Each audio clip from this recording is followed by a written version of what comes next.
Good morning, guys. It's Julia, and today is Sunday. I went out last night, so I'm a little slow this morning. But today, I think I'm just gonna do another regular reading vlog. I am in the bathroom of a cafe right now, grabbing some breakfast and a coffee, and I'm gonna read here for a bit. So it's super busy. I don't think I'll be able to get any clips, but I'll update you after.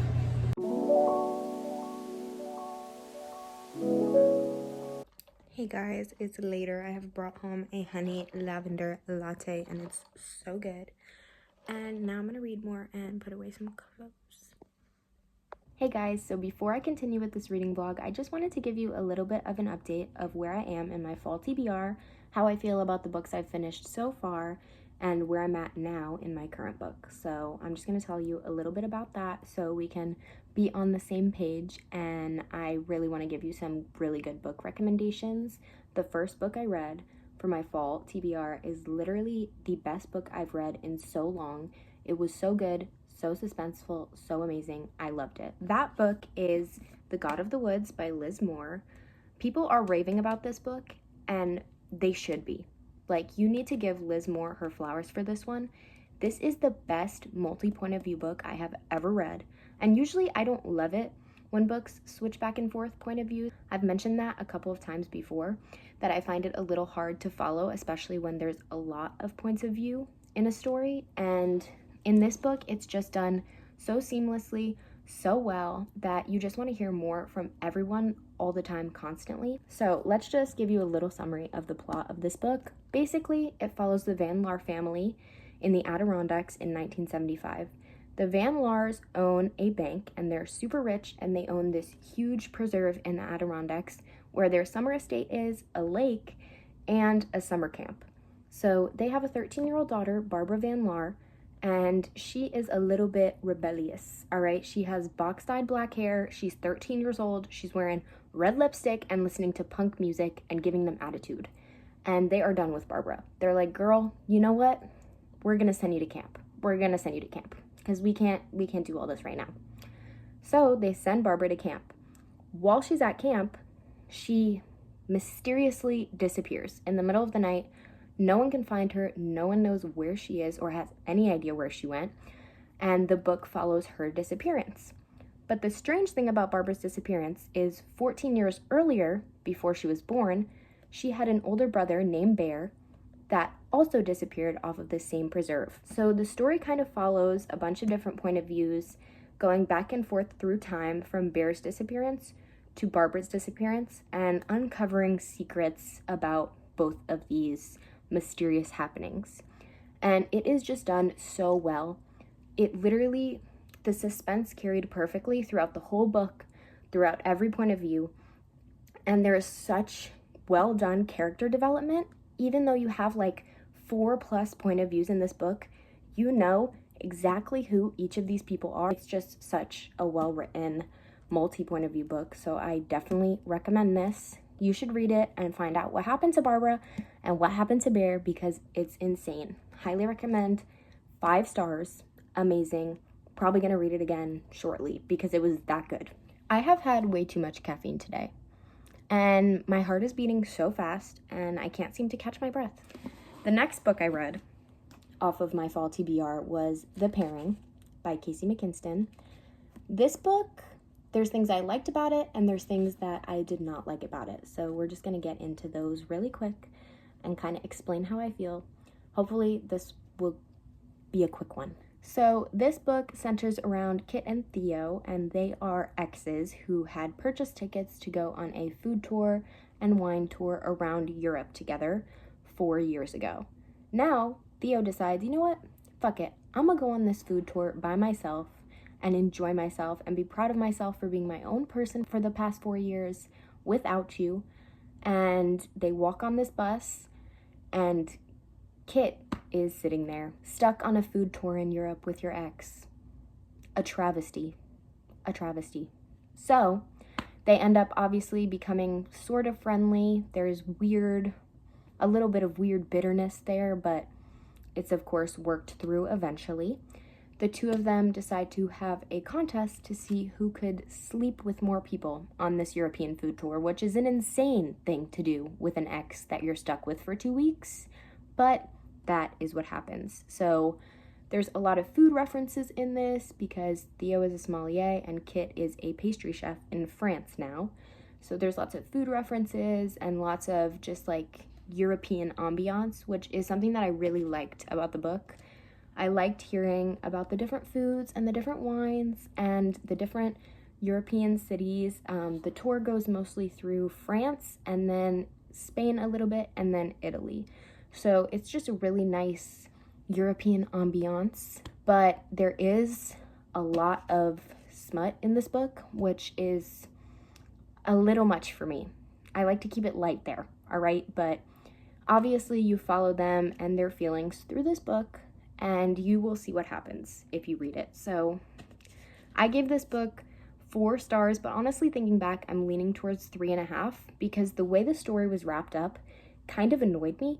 It felt like the way it was wrapped up was kind of just pulled out of thin air at the end, and it wasn't really an idea that was fleshed out enough, in my personal opinion. And you'll see what I mean if you read it, that this like just kind of was pulled out of thin air to find a way to wrap it up nicely. But yeah, I do recommend it. I think it was a fun read if you're feeling in the mood to pretend you're in Europe while reading a book. It was a very interesting book. I did enjoy it. It's very bisexual coded, and I did love that about it, so slay. 4 stars for now. So overall, I've been reading pretty fast. I read The Pairing in like 2 days, and I read God of the Woods over a long span of days, but I started it, got like 70 pages into it over like a 2-week period, and then finished the rest of it in 2 days. So to me, it felt like a fast read because I really didn't get hooked until midway through.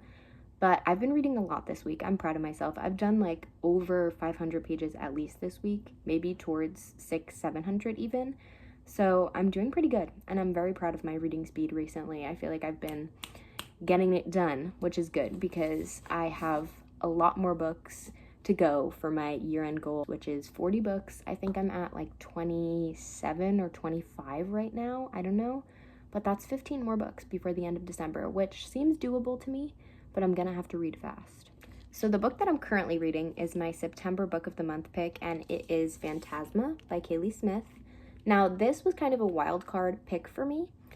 This book is hard to explain, but basically it is a fantasy, but a fantasy in like a spooky way because it centers around devils and ghosts and phantoms and necromancers, and it's really, really interesting. It follows Ophelia, who is a necromancer that just took over for her mom, who passed away. She had to perform this weird ritual. It was crazy. And then they find out that their house is being foreclosed in 30 days, her and her sister. And her younger sister is like, let me take care of something for once. Like, you're the one that has to talk to dead people. Let me take care of this. And she's like, no, girl, you're my little sister. I'm not letting you take care of this. And they get into an argument. And then her sister disappears, and Ophelia freaks because she finds out that her sister Genevieve went to compete in Phantasma, which is a manor that is completely controlled by devils and ghosts, and it's basically a contest to see who can survive 9 circles of hell, which is insane, an insane plot for a book, and also an insane plot for a book that has a romance subplot, if you hear what I'm getting at here. So I am 215 pages into this, and so far I'm actually liking it more than I thought I would. I thought it was going to be a little too much for me, but I'm enjoying it. So we will see how this goes, and I will keep you guys updated on that. Right now, the 2 sisters are competing for their life in Phantasma because obviously Ophelia ran to save her sister because she's like, girl, why'd you join this demon contest? You could die. And she's like, I'm the one with the magic powers. Let me come save you. So that is what's currently going on in this book, and I will keep you guys updated. Hey guys, it's Monday. So I started this video yesterday and I haven't updated since, but I'm on page 380 now of Phantasma, and I took the dust cover off for comfortability while reading, and I'm on level 6 of Phantasma right now. It is going well. I'm definitely reading it fast, but I don't know if I'm reading it fast because I love the book or because I feel like I want to get on to the next book. And I can't really tell. I cannot tell. But it's definitely an interesting read. I could definitely do with less spice, which usually I'm okay with spice, but this just feels like there's spice every other chapter. So it's a little much for me. But yeah. I'm going to continue and let you guys know what I think. Good morning, guys. It is Tuesday morning and I am on page 432 of Phantasma. I am definitely enjoying the book. It is not giving me any 5-star bubbles, but I think the story is super interesting and the concept is very interesting as well. So I'm definitely excited to see what happens. And yeah, how the book wraps up. So I will keep you guys updated on my feelings about that, and let's continue reading.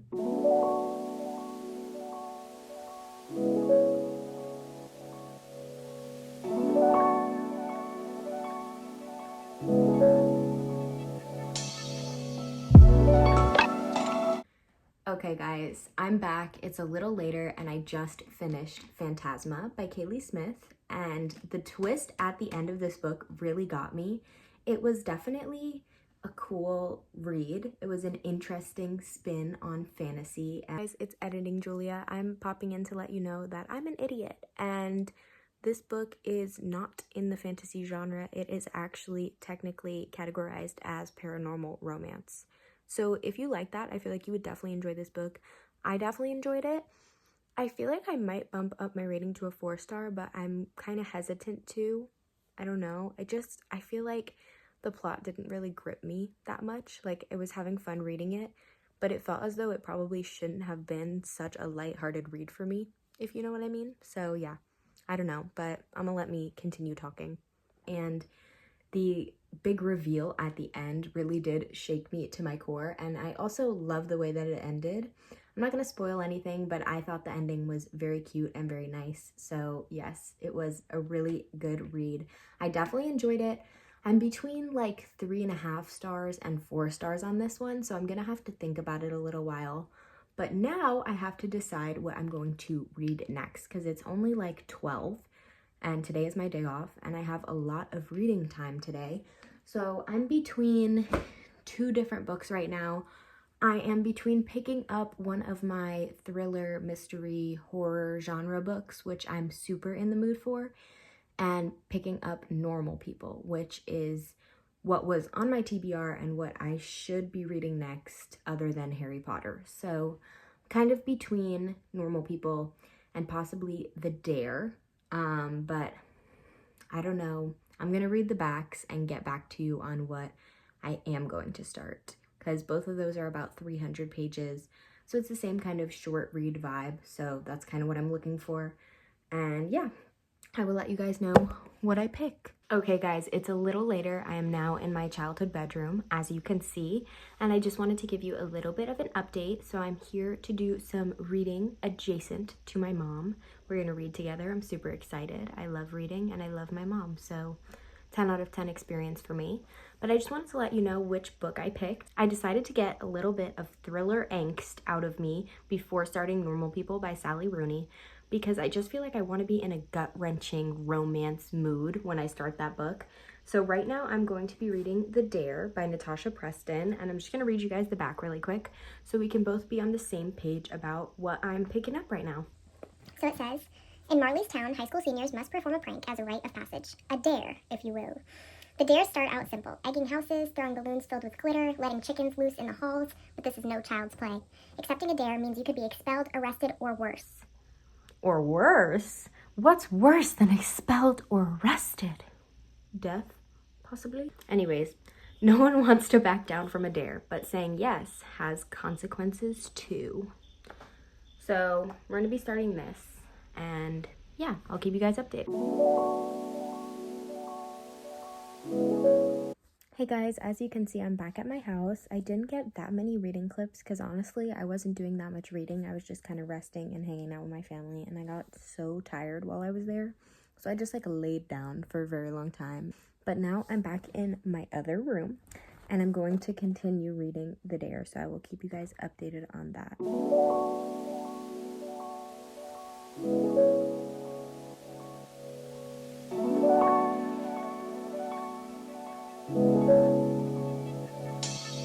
Okay, I've been reading for a little while, and what I'm pretty sure is the main conflict of the book just happened. I'm at chapter 10, page 97. I'm excited to see where this goes because I'm gonna be honest, for the first 80 pages, I did not care really that much. I was kind of having trouble getting hooked. And now that this just happened, I think I am about to get hooked.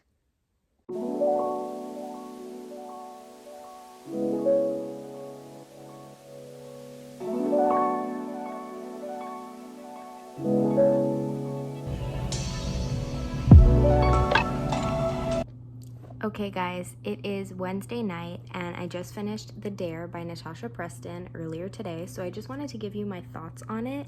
This is going to be kind of a quick review because there's not much that I can say about this book without spoiling it. But basically, there's these senior pranks that go on at our main character Marley's high school, but they are less like senior pranks and more like blackmail dares, basically, because there's a guy in her grade that has a bunch of personal information on all of them, which is so weird of him. And he's basically like, if you don't do this dare, then sorry, I'm gonna tell everyone your business. So her and her friends do this dare and it results in something awful happening, and they need to cover it up and make sure that no one ever finds out. That's all I'm gonna say, but what I am gonna say is this was gonna be a 3-star read for me. I was not expecting a 5-star read. I was expecting a 4 would be shocking from picking up this book. Right, so I was expecting a 3-star. Reading it, still getting 3-star energy. All the way to the second to last page, still getting 3-star energy. The last page, the twist in this book, you guys, literally took it up to a 3.5, which I know doesn't sound crazy. I know it doesn't sound crazy, but to me, going from a 3-star to a 3.5 star is a lot, because that's the difference between am I going to recommend this book or not, and now I am going to recommend it as a quick little fun thriller. That last page shook me to my core, so I definitely recommend this. That's all I'm going to say. If you want a quick thriller, you should definitely pick this up. Okay guys, I think this is the perfect place to end off this reading vlog. So if you have any book recommendations, video suggestions, just make sure you leave them in the comments down below. Give this video a like, subscribe to my channel, and turn the notifications on because my next video is going to be me buddy reading Normal People for the first time with Maria. So yes, I hope you enjoyed this video and I will see you in the next one. Bye!